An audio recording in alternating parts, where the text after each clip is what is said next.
کل تیزی کے ساتھ ہماری ملت کے جوان تھوڑے سفر کے بعد تھکنے لگے، تھوڑا رستہ طے کرنے کے بعد مایوس گفتگو کرنے لگے۔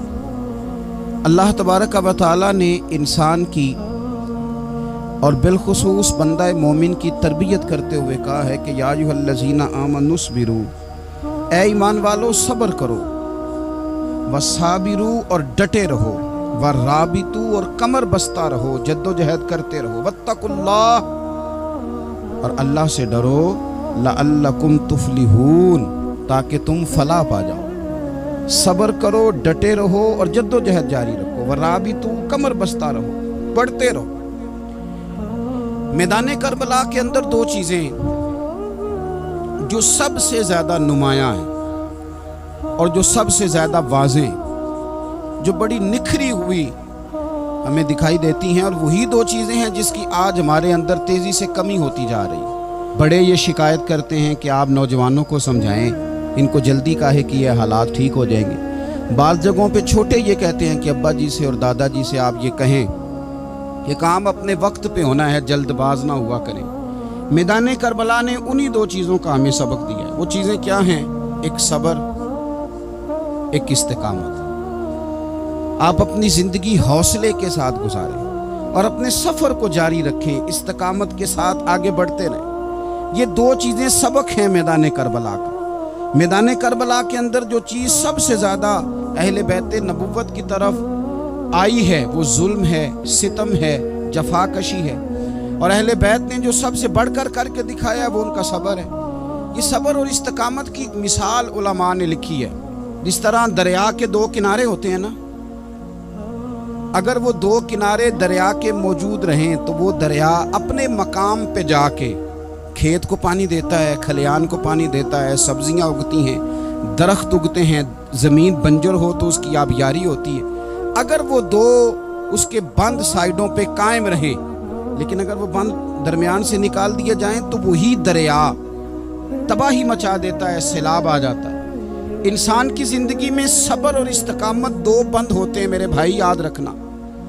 اگر آپ کے اندر صبر اور استقامت ہے تو آپ کی خواہشات کنٹرول میں رہتی ہیں، اور اگر یہ صبر اور استقامت آپ سے چھوٹ جاتا ہے، بڑا کچھ لوگ کہیں گے، بڑی باتیں کریں گے، بڑا کچھ سنایا جائے گا، اپنے بیگانے کئی رستوں پر کئی جملے کسیں گے، اگر یہ دونوں بند ٹوٹ گئے تو آپ کی خواہشات بے لگام ہو جائیں گی، وہ آپ سے وہ کام کرائیں گی جو آپ نے خواب میں بھی نہیں سوچا ہو۔ صبر اور استقامت، میں پڑھ رہا تھا علماء نے لکھا ہے کہ قرآن پاک میں اللہ نے 90 کے قریب تقریباً 90 مرتبہ صبر کا ذکر کیا، اور حدیث پاک میں میرے رسول پاک نے تقریباً 900 مرتبہ صبر کی تلقین فرمائی ہے۔ قرآن مجید تو کسی بات کو اشارتاً کر دے تو وہ کافی ہے، لیکن جگہ جگہ قرآن مجید نے کہا، جگہ جگہ کہا، یا ایھا الذین آمنوا اصبروا وصابروا ورابطوا، ایمان والو صبر کرو، ڈٹے رہو، کمر بستہ رہو، واتقوا اللہ، اللہ سے ڈرو،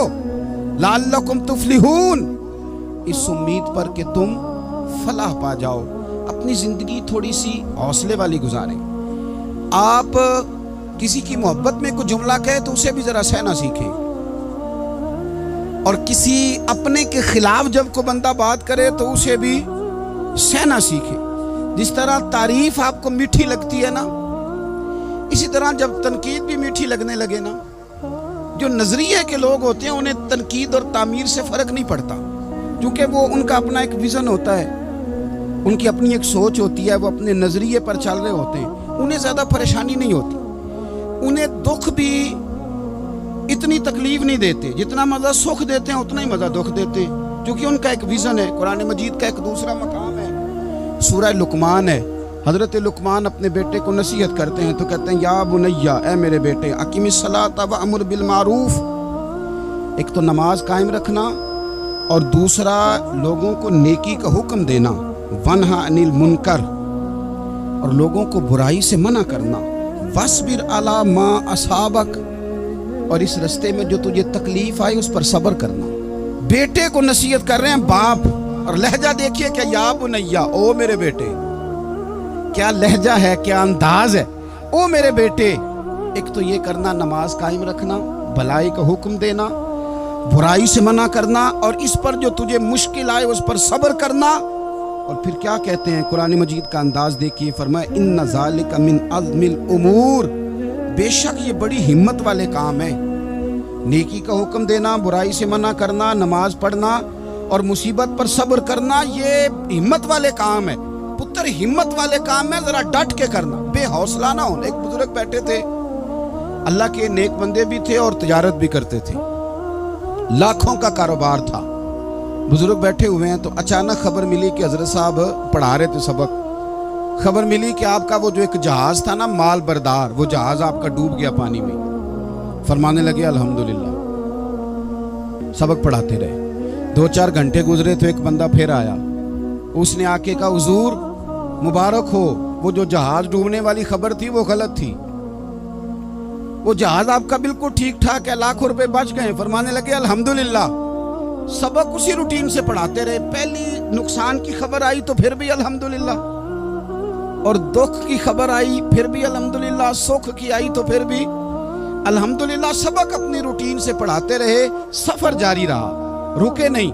اختتام ہوا تو طلباء کہنے لگے حضور اتنے بڑے نقصان کی خبر آئی، جملہ ہی کوئی نہیں ٹوٹا آپ کا، لفظوں کے اندر کہیں ہم نے اتار چڑھاؤ نہیں دیکھا، حضور چہرے پر کوئی پریشانی نہیں، اور پھر اتنی بڑی خبر ملی خوشی کی، کوئی آپ کی آنکھوں میں روشنی نہیں آئی، کوئی ہم نے آپ کا چہرہ بدلتے نہیں دیکھا، معاملہ کیا ہے؟ تو فرمانے لگے معاملہ ایک ہی ہے، دکھ بھی رب کی طرف سے ہے، سکھ بھی رب کی طرف سے ہے۔ تو دکھ قبول محمد بخشا راضی رہن پیارے، اگر سارا کچھ اسی کی جانب سے ہے تو یہ تو کوئی بات نہ ہوئی کہ دکھ آنے پہ بندہ کہے ہو یہ کیا بن گیا، سکھ آئے تو بندہ کہ دیکھا میں نے محنت کی تھی تو کامیاب ہو گیا۔ امام علی مقام رضی اللہ تعالیٰ عنہ کی فکر کو سمجھ جاؤ، جب وہ مصطفیٰ کریم کے کندھوں پہ تھے پھر بھی الحمدللہ، اور جب ان کا سر نیزے کی نوک پہ تھا پھر بھی الحمدللہ۔ کسی مقام پر کسی جگہ بھی حسین ابن علی شکوہ کرتے نظر نہیں آتے، سیدنا امام علی مقام ہر مقام پہ کہتے ہیں الحمدللہ الحمدللہ الحمدللہ۔ جب تک وہ مسجد نبوی کے منبر پر جلوہ فراز تھے، اور جب تک زمانہ ہاتھ باندھے ان کے سامنے کھڑا تھا پھر بھی الحمدللہ، اور جب ان کے بچوں کے ہاتھوں میں ظالموں نے زنجیریں ڈال دیں تو پھر بھی الحمدللہ، جب تک سورج چاند بھی سیدہ زینب کے گھر کے قریب سے گزرتے تھے تو ذرا تھوڑی نظر ہٹا کے گزرتے تھے، مالک پھر بھی الحمدللہ۔ اور جب شام کے بازار میں پردیسی بہن اپنے بھائی کا کٹا ہوا سر لے کے سفر کر رہی تھی تو پھر بھی الحمدللہ۔ مارو مارو نہ مینو مار مکاؤ، میں کوئی عذر نہ پیش لے آواں تے جے سونا ہی میرے دکھ وچ راضی، جے سونا ہی میرے دکھ وچ راضی تے پھر سکھ نو چلے ڈاواں۔ یہ الحمدللہ کا مزاج لاؤ۔ یہ روز جو گھر میں لڑائی کرنا، روز اختلاف رائے کی بات کرنا، روز کبھی کسی کی غیبت کرنا، کبھی کسی کی کرنا، کبھی کسی چوک میں بیٹھ کے شکوہ کرنا، کبھی کسی چوک میں بیٹھ کے شکوہ کرنا، کبھی کہنا کہ فلاں جگہ میں ناکام ہو گیا، فلاں کی وجہ سے ہو گیا، یہ کچھ شیوا ہے مسلمانی کا؟ مسلمان ہر حال میں اللہ کی تسبیح پڑھتا ہے، مسلمان ہر حال میں اپنے رب کو یاد کرتا ہے۔ وہ کہتا ہے بہار ہو کے خزاں لا الہ الا اللہ، خودی کا سر نہا لا الہ الا اللہ، خودی کا تیغ فساں لا الہ الا اللہ۔ اور اگرچہ بت ہیں جماعت کی آستینوں میں، اگرچہ بت ہیں جماعت کی آستینوں میں، پر میری مجبوری ہے نا، مجھے ہے حکم اذان لا الہ الا اللہ۔ اپنی ڈیوٹی کرتا ہے، وہ اپنے کام لگا رہتا ہے۔ آپ کبھی پلٹ کر میرے رسول پاک صلی اللہ تعالی علیہ وسلم کی خوبصورت زندگی کو دیکھیں نا، خوبصورت زندگی کو۔ میں کیا کروں، ہمارے مزاجوں میں باتیں ایسی آتی جا رہی ہیں، ہم انتظار کرنے کو تیار ہی نہیں۔ ابھی محنت کیا تو شام کو رزلٹ آنا چاہیے۔ جو پوری 5 دن نماز پڑھ لیتا ہے وہ کہتا ہے ابھی میں ولی نہیں بنا، اتنے دن ہو گئے نماز پڑھتے۔ جو پورا 40 دن پراپر طریقے سے درود پاک پڑھ لیتا ہے وہ کہتا ہے دیکھو مجھے ابھی تک زیارت ہی نہیں ہوئی نبی پاک صلی اللہ علیہ وسلم۔ جو ابھی کل آیا ہے اور کل ابھی اس شخص نے آ کر کے شروع کیا سلسلہ تو کہتا ہے اوہو میرا معرفت والوں میں نام کب آئے گا؟ وہ بھائی لوگوں کی زندگیاں گزر گئی،